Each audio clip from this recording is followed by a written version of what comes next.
Arrêté provincial numéro 01, barre état des sièges, barre 184, barre CAB, barre gouvernement provincial du Nord Kivu, barre 2025, du 29 octobre 2025, portant organisation de la campagne de ramassage d'armes à feu et munitions sur toute l'étendue de la province du Nord Kivu.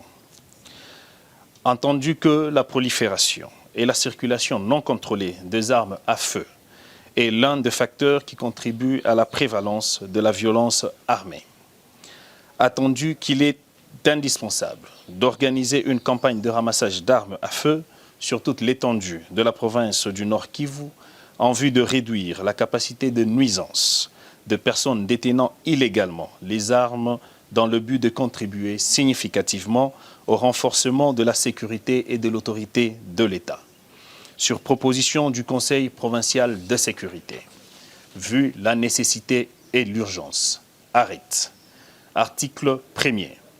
Le présent arrêté provincial a pour objet d'organiser une campagne de ramassage d'armes à feu, munitions et autres engins explosifs sur toute l'étendue de la province du Nord Kivu.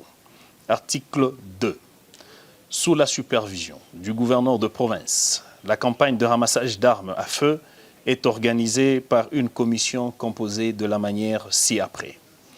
Président, coordonnateur provincial en charge de la sécurité et des opérations.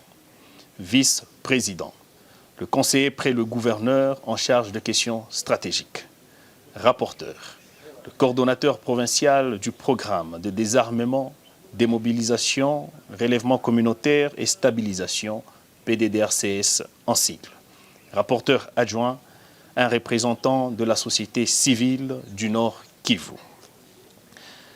Article 3. Au niveau de la ville, la commission est composée de la manière suivante. Maire de la ville, président. Chef de poste de l'Agence nationale des renseignements, vice-président. Auditeur de garnison, rapporteur. Article 4. Au niveau du territoire, la commission est composée de la manière ci-après. L'administrateur du territoire, président. Le chef de poste de l'Agence nationale de renseignement, vice-président. L'auditeur de garnison, rapporteur. Article 5. Au niveau des communes rurales, la commission est composée de la manière ci-après. Le bourgmestre ou fonctionnaire délégué, président. Le chef de poste de l'Agence nationale de renseignement, vice-président. L'auditeur de garnison, rapporteur. Article 6. La commission peut recourir à l'expertise d'une personne tierce ou requérir l'appui de partenaires militaires œuvrant dans la province du Nord Kivu. Article 7. Pour rétribuer toute personne qui remet volontairement une arme à la commission, le gouvernement provincial donne en contrepartie $100 pour une arme de type AK-47 ou l'équivalent, $200 pour une arme d'appui et $1 par munition. Article 8.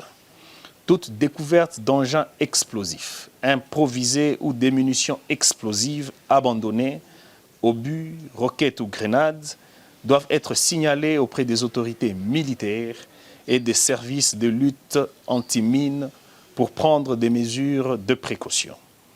Il est recommandé aux civils de ne pas manipuler ces types de munitions. Article 9. Toute personne détentrice d'une arme qui souhaite la remettre dans l'anonymat a le droit de se rendre dans une structure de son choix et bénéficier de la protection de la province. Dans ce cas, il revient à la structure ayant réceptionné l'arme de la remettre à la commission, moyennant la rétribution prévue à l'article 7 du présent arrêté provincial. Article 10. Pendant toute la période de la présente campagne de ramassage, nul ne peut être poursuivi pour avoir remis volontairement une arme ou des munitions. Article 11. Toutes les armes récoltées durant la campagne de ramassage sont entreposées à la base logistique avancée de Beni avant d'être marquées est remise au chef d'état-major général des forces armées de la République démocratique du Congo par voie hiérarchique. Article 12. La campagne de ramassage d'armes est financée par le gouvernement de la République à travers le gouvernement provincial du Nord Kivu et éventuellement les partenaires techniques et financiers où toute personne est prise de paix et voulant compatir avec la population du Nord Kivu longtemps meurtrie. Article 13. Toute structure qui se démarque positivement dans la mobilisation et la sensibilisation et qui permet la collecte de plus de 100 armes bénéficie d'une rétribution